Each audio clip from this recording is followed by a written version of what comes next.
Anand Vivekananda Reddy dressing style పై regular గా చర్చ జరిగేది. ఏ రోజు ఏ డ్రెస్ లో కనిపిస్తారు అంటూ జనం చర్చించుకునేవారు. వివేకాకు సినిమాలంటే విపరీతమైన ఇష్టం. ఉదయం 5:30కు నిద్రలేచే ఆయన పత్రికలన్నీ చదివేవారు. 7-8 గంటలకే నగరంలోని ఏదో ఒక ప్రాంతానికి వెళ్లిపోయేవారు. మధ్యాహ్నం 2-3 గంటలకి ఇంటికి తిరిగొస్తే 1 గంట నిద్రపోయి వెంటనే మళ్లీ ప్రజల్లోకి వెళ్లిపోతూ ఉండేవారు.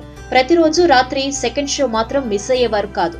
చిరంజీవి, బాలకృష్ణ, వెంకటేష్, నాగార్జున, రజనీకాంత్ ఇలా అందరి సినిమాలు చూసి వారిని అనుకరిస్తూ ప్రత్యేక మేనరిజం ప్రదర్శించేవారు. సినిమాల్లో నటించాలని ఆశపడ్డ వివేక ఓ మూవీలో యాక్ట్ చేసేందుకు కూడా సిద్ధమయ్యారు. అయితే రకరకాల కారణాల వల్ల ఆ ప్రయత్నం కార్యరూపం దాల్చలేదు. ఆహారం విషయానికొస్తే ఆనంద్ వివేక నాన్ వెజ్ ప్రియులు. హైదరాబాద్ బిర్యానీ, పాట్ బిర్యానీ అంటే ప్రాణం. బిర్యానీ తిని ఒక బీడీ దమ్ము లాగితే ఆ కిక్కే వేరప్ప అంటూ ఉండేవారు. నెల్లూరులో రియాజ్ హోటల్లో మటన్ బిర్యానీ ప్రత్యేకంగా తెప్పించుకునేవారు.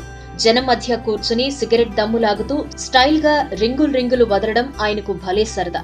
వివేక చెప్పిన మాటలు, వ్యంగ్యాస్త్రాలు జనం మధ్యలో చిరస్థాయిగా నిలిచిపోతాయి. ఎవరొచ్చినా బాస్ అని పిలుస్తూ గౌరవం ఇచ్చేవారు. ఆయనకు భక్తి కూడా ఎక్కువే.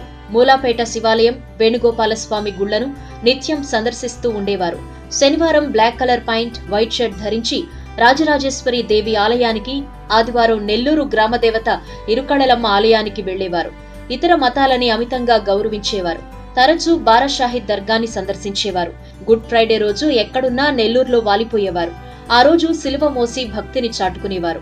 2012 నవంబర్లో హైదరాబాద్ ప్రయాణంలో రైలు దిగుతూ ఉండగా కాలు బోన్ ఫ్రాక్చర్ అయింది. అప్పట్నుంచి ప్రత్యేకంగా డాక్టర్లు ఆయనకు చికిత్స అందిస్తున్నారు. ఈ మధ్య ఆయన ఆరోగ్య పరిస్థితి మరింత విషమించింది. ఈ వీడియో మీకు నచ్చినట్టయితే లైక్ చేయండి, షేర్ చేయండి. మరిన్ని ఇంట్రెస్టింగ్ వీడియోస్ చూడడానికి మా ఛానల్ కు తప్పక సబ్స్క్రైబ్ అవ్వండి.